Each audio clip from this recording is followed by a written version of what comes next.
noticed all of your repos have issue templates and pull request template.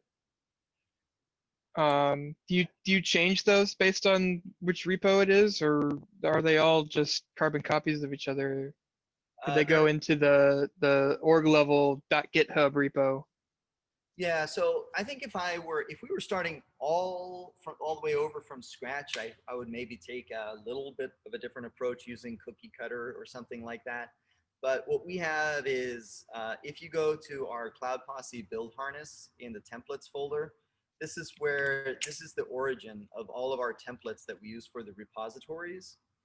And then we have a simple make-based, I'll show the makefile that helps manage these templates in a second.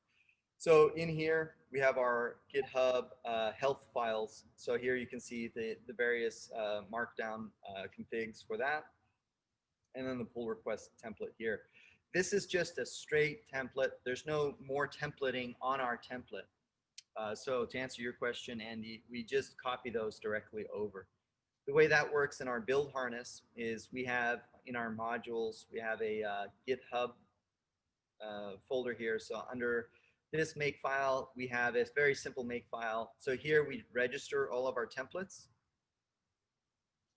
So the code owners file, the pull request, and this. And then here we have our makefile target that updates those if the file is older than the one in the build harness. So I'll link that as well.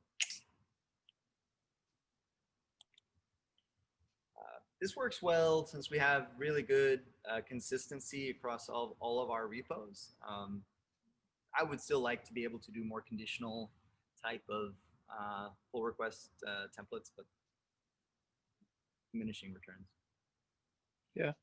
Related though, I kind of like the, I mean, it's nice to just have the what, why references. You know, what I ended up doing was I just put that what, why references as the pull request template inside that .github repo.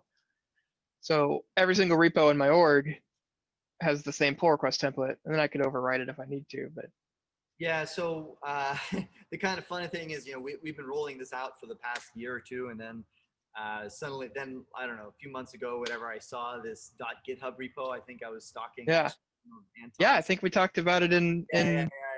you discovered it in an office hours call or Yeah. something. Yeah. So,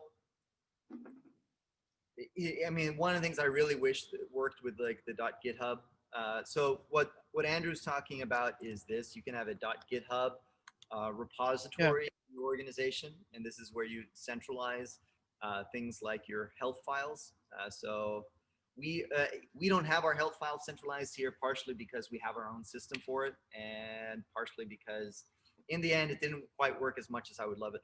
I would love if I could put like global workflows in my GitHub .github repository for the Cloud Posse organization, and now automatically every one of our repositories could use our standard linter, but it does not work that way.